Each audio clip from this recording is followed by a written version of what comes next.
বাইরে থেকে লোক ঢুকছে ভবানীপুরে, লক্ষ্য একটাই, মমতা বন্দ্যোপাধ্যায়কে ইলেকশনে হারানো। ভবানীপুর নিয়ে এই বিতর্কে সোচ্চার হয়েছেন খোদ মুখ্যমন্ত্রী। আবার উল্টো দিকে গোটা রাজ্য বহিরাগত বাংলাদেশিতে ভরে গেছে বলে চিৎকার জুড়েছে বিজেপি।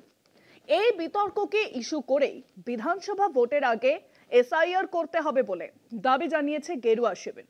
অন্যদিকে মমতা বন্দ্যোপাধ্যায়ও দলকে বার্তা দিয়েছেন, এসআইআর এর নামে ভবানীপুর কেন্দ্রের কোনো ন্যায্য ভোটারের নাম যেন বাদ না যায়। সব মিলিয়ে গরম হয়ে উঠেছে ভোটের হাওয়া।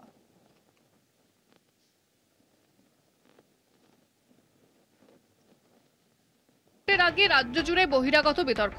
বিজেপি যখন দাবি করছে বহিরাগত বাংলাদেশিতে ভরে গেছে রাজ্য, তখন একই উদ্বেগ শোনা গেল মুখ্যমন্ত্রী গলাতেও। তবে তার এই উদ্বেগ ভবানীপুর কেন্দ্র নিয়ে। দুদিন আগে আলিপুরে ধনধান্য প্রেক্ষাগৃহে হয়ে গেল বিজয় সম্মেলনী। ভবানীপুর কেন্দ্রের ওই সম্মেলনীতে হাজির থাকতে পারেননি তৃণমূল নেত্রী। তবে দার্জিলিং থেকে টেলিফোনে তিনি বার্তা শুনিয়েছেন দলীয় কর্মীদের।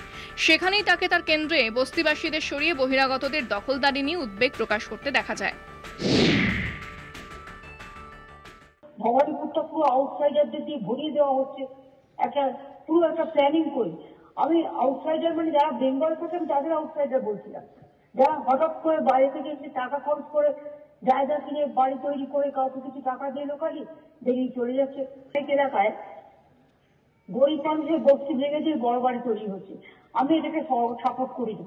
আমাদের ভোটারদের আপনারা তাড়িয়ে দিচ্ছেন, এবং এক্ষেত্রে কি হচ্ছে, আমরা যে কোনো বাংলা বাড়ি করে দিতে পারি, আমাদের কি অসুবিধা আছে? বস্তিগুলোকে, গরিব মানুষগুলোকে প্রোটেকশন দিতে কোনো অসুবিধা নেই।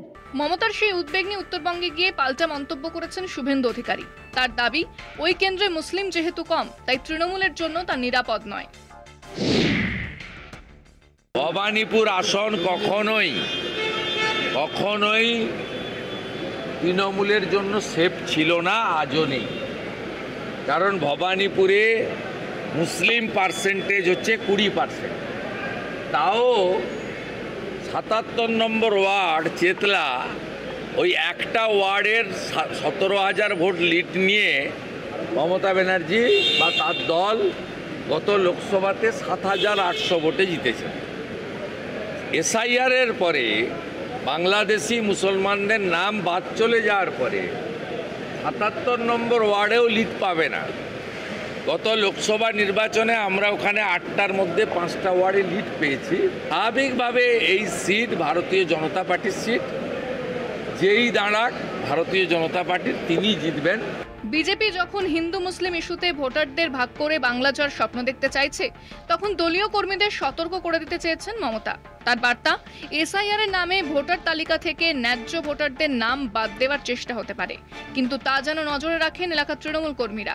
ভোটার তালিকা তৈরি থেকে তা চূড়ান্ত করা পর্যন্ত এই নজর দিতে হবে, তা না হলেই কারচুপি করা হতে পারে। তৃণমূল বিজেপি এই বিতর্ক নিয়েই এখন সরগরম ভবানীপুর কেন্দ্র সহ গোটা বাংলা। কলকাতা টিভি।